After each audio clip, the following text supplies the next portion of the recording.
Rice ఒక important topic మనం ఇప్పుడు ఈ వీడియోలో మనం మాట్లాడుతున్నాము. సో అయితే ఇక్కడ ఏంటి అంటే కొంతమంది ఈ విషయంలో అసలు క్లారిటీ అంటే చాలా మంది స్టూడెంట్స్ అడిగారు. సో ఇదే విషయం మీద సార్ నేను ఆల్రెడీ ఒకసారి ఎక్స్పీరియన్స్ పెట్టి ఒక 3 years వర్క్ చేశాను.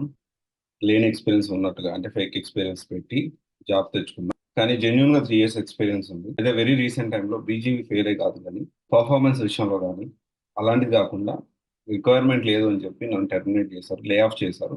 ఆ లే ఆఫ్ లో నా జాబ్ అనేది పోయింది. బేసిక్ ఏంటి అంటే ఇది సినారియో చాలా మంది ఏంటి అంటే ఒక డొమైన్ లో ఒరాకిల్ ఫ్యూజన్ లోనే నేర్చుకున్నారు అనుకుందాం, లేకపోతే ఒరాకిల్ ఫ్యూజన్ లోనే ఎక్స్పీరియన్స్ పెట్టి వెళ్ళారు, లేకపోతే సర్వీస్ నో లో ఎక్స్పీరియన్స్ పెట్టి ఒక 3 years 4 years ఎక్స్పీరియన్స్ పెట్టి జాయిన్ అయిన తర్వాత మళ్ళీ 3 years వర్క్ చేశారు. వర్క్ చేసిన తర్వాత లే ఆఫ్ లో జాబులు పోయి ఇక్కడ చాలా ఒక డైలమా. అంటే నాకు జెన్యున్ ఎక్స్పీరియన్స్ అనేది 3 years ఉంది, ఆల్రెడీ నాకు క్రియేట్ అయింది సర్వీస్ నో మీద, నాకు సబ్జెక్ట్ కూడా బాగానే గ్రిప్ వచ్చింది, సో నాకు ఎలాంటి పర్ఫార్మెన్స్ ఇష్యూస్ లేవు. సో నేను ఇప్పుడు ఇదే డొమైన్ కొనసాగించాలా, వేరే డొమైన్ మారాలా, ఈ ఒక కన్ఫ్యూజన్ లో people are just wasting the time.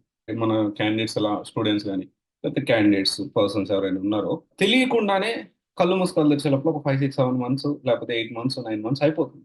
ఇక డైలమాలో ఉన్నప్పుడే 8 months అయిపోతుంది, మళ్ళీ కెరియర్ గ్యాప్ అనేది ఏర్పడుతుంది. సో డెఫినెట్లీ నేను ఏం చెప్తున్నా అంటే కంపెనీస్ ఒకసారి జాబ్ లో జాయిన్ అయ్యారు, కొంచెం డెసిషన్స్ అనేది కొంచెం ఫాస్ట్ గా తీసుకోవాలి. Up to 3 months is fine. 3 months వరకు గ్యాప్ ఉంటే ఏ కంపెనీ అయినా యాక్సెప్ట్ చేస్తుంది, అది మీకు అంత మనకి ఇబ్బంది అనిపించదు. కానీ if it is taking more than 3 months you should think about it. మీరు ఒకసారి ఆలోచించాలి ఆ విషయాన్ని. ఎందుకంటే చాలా సింపుల్ గా ట్రై చేస్తున్నాను, వస్తలేవు కాల్స్, నా చేతిలో ఏముంది, నేనేం చేయగలుగుతాను, డే ఆఫ్ అయిపోయింది. సో ఇలా చాలా మంది ఏంటి అంటే ఇలా ఎప్పుడు మీరు వెయిట్ చేయడం కరెక్ట్ కాదు. కంపెనీస్ 3 months వరకే మీకు కన్సిడర్ చేస్తాయి. ఒకవేళ మీరు నేర్చుకున్న జెన్యున్ ఎక్స్పీరియన్స్ ఉంది, 3 సంవత్సరాలు ఉన్నా కానీ if it is if you are not able to get the job అంటే కాల్స్ రావట్లేదు, you are not getting calls అంటే definitely you need to think alternative for that. So ఇది మనం ఆలోచించాలి.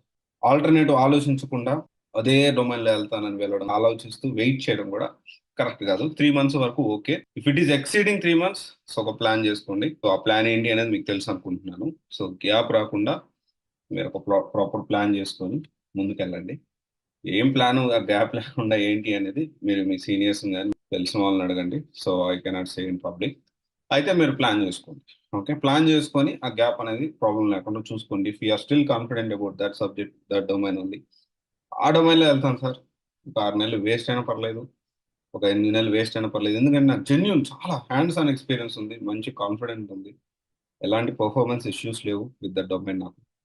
అలాంటి సినారియోలో if you want continue proper planning చేసుకుని వెళ్ళండి. అంతేకాని డైలమాలో ఉండి నెలలు నెలలు వెయిట్ చేయొద్దు, వేస్ట్ చేసుకోండి. Okay, thank you.